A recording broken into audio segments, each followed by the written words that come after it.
മണിപ്പൂരിൽ വീണ്ടും സംഘർഷം രൂക്ഷമാകുന്നതിനിടെ പ്രധാനമന്ത്രി നരേന്ദ്രമോദിയുടെ ഇടപെടൽ ആവശ്യപ്പെട്ട് ലോക്സഭാ പ്രതിപക്ഷ നേതാവ് രാഹുൽ ഗാന്ധി.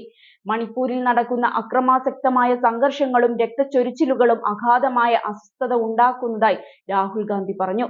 മണിപ്പൂർ സന്ദർശിക്കാൻ പ്രധാനമന്ത്രി തയ്യാറാകണമെന്നും അദ്ദേഹം അഭ്യർത്ഥിച്ചു. മണിപ്പൂരിൽ കേന്ദ്ര സംസ്ഥാന സർക്കാരുകൾ അനുരഞ്ജനത്തിന് എല്ലാ ശ്രമങ്ങളും നടത്തുകയും പരിഹാരം കാണുകയും ചെയ്യുമെന്നത് ഓരോ ഇന്ത്യക്കാരന്റെയും പ്രതീക്ഷയായിരുന്നു.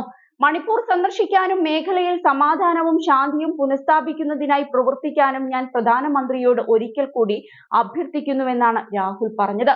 ജിരിബാം ജില്ലയിൽ നിന്നും കാണാതായവരുടെ മൃതദേഹം കണ്ടെത്തിയതിനു പിന്നാലെയാണ് സംസ്ഥാനത്ത് വീണ്ടും സംഘർഷം രൂക്ഷമായത്. കഴിഞ്ഞ ദിവസം മുഖ്യമന്ത്രി ബീരൻ സിംഗിന്റെ സ്വകാര്യ വസതിയിലേക്ക് പ്രതിഷേധക്കാർ അതിക്രമിച്ച് കയറിയിരുന്നു. ആൾക്കൂട്ടത്തെ പിരിച്ചുവിടാൻ സുരക്ഷാ ഉദ്യോഗസ്ഥർ കണ്ണീർവാതകം പ്രയോഗിച്ചതോടെ സ്ഥിതിഗതികൾ കൂടുതൽ വഷളായി. ഇന്നലെ ഇംഫാലിൽ 2 മന്ത്രിമാരുടെയും 3 MLA-മാരുടെയും വീടുകൾക്ക് നേരെയും ആൾക്കൂട്ട ആക്രമണമുണ്ടായിരുന്നു. 6 പേരുടെ കൊലപാതകത്തിന് പിന്നിലുള്ളവരെ കണ്ടെത്തണമെന്നാണ് പ്രതിഷേധക്കാരുടെ ആവശ്യം. കഴിഞ്ഞ ദിവസമാണ് ദുരിതാശ്വാസ ക്യാമ്പിൽ നിന്നും കാണാതായ 6 പേരുടെ മൃതദേഹം കണ്ടെത്തിയത്. 3 കുട്ടികളുടെയും 3 സ്ത്രീകളുടെയും മൃതദേഹമാണ് ഏറെ നേരത്തെ തിരച്ചിലിനൊടുവിൽ കണ്ടെത്തിയത്.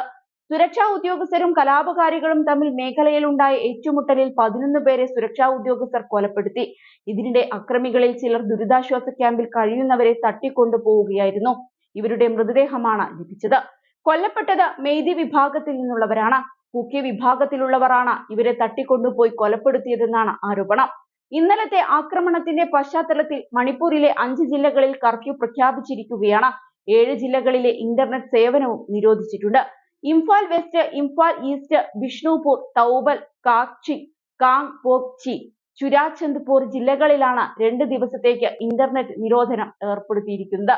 മണിപ്പൂരിലെ ജിരിബാം ഉൾപ്പെടെയുള്ള 6 പോലീസ് സ്റ്റേഷൻ പരിധികളിൽ വ്യാഴാഴ്ച കേന്ദ്രം അബ്സ്പ ഏർപ്പെടുത്തിയിരുന്നു. അതേസമയം മണിപ്പൂരിൽ മുഖ്യമന്ത്രി ബീരൻ സിംഗിന്റെ സ്വകാര്യ വസതിയിലേക്ക് പ്രതിഷേധക്കാർ അതിക്രമിച്ചു കയറിയത് ശ്രദ്ധേയമായി. ശനിയാഴ്ച ഇംഫാലിൽ 2 മന്ത്രിമാരുടെയും 3 MLA-മാരുടെയും വീടുകൾക്ക് നേരെയാണ് ആൾക്കൂട്ട ആക്രമണമുണ്ടായത്. ഇതിന് പിന്നാലെയാണ് മുഖ്യമന്ത്രിയുടെ വസതിയിലേക്കും പ്രതിഷേധക്കാർ എത്തിയത്. ആൾക്കൂട്ടം പിരിഞ്ഞുപോകാൻ സുരക്ഷാ ഉദ്യോഗസ്ഥർ കണ്ണീർവാതകം പ്രയോഗിച്ചു.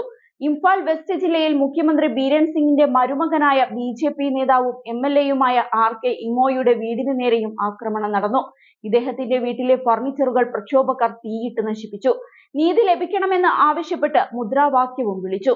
6 പേരുടെ കൊലയ്ക്ക് കാരണമായവരെ എത്രയും പെട്ടെന്ന് അറസ്റ്റ് ചെയ്യണമെന്നാണ് പ്രക്ഷോഭകരുടെ ആവശ്യം. ആരോഗ്യ കുടുംബക്ഷേമ മന്ത്രി തപം രഞ്ജന്റെ വസതിക്ക് നേരെയും ഉപഭോക്തൃ പൊതുവിതരണ മന്ത്രി L സുശീന്ദ്ര സിംഗിന്റെ വീടിന് നേരെയും ആക്രമണമുണ്ടായിരുന്നു. കഴിഞ്ഞയാഴ്ച സുരക്ഷാ ഉദ്യോഗസ്ഥരും തീവ്രവാദികളും തമ്മിൽ മേഖലയിൽ ഏറ്റുമുട്ടലുണ്ടായിരുന്നു. അന്ന് 11 പേരെ സുരക്ഷാ ഉദ്യോഗസ്ഥർ കൊലപ്പെടുത്തി. ഇതിനിടയിലാണ് അക്രമികളിൽ ചിലർ ദുരിതാശ്വാസ ക്യാമ്പിൽ കഴിയുന്നവരെ തട്ടിക്കൊണ്ടുപോയത്. തുടർന്ന് ഇവർക്കായി തിരച്ചിൽ ശക്തമാക്കുകയായിരുന്നു. അതിനിടയിലാണ് കഴിഞ്ഞ ദിവസം മൃതദേഹം ലഭിച്ചത്.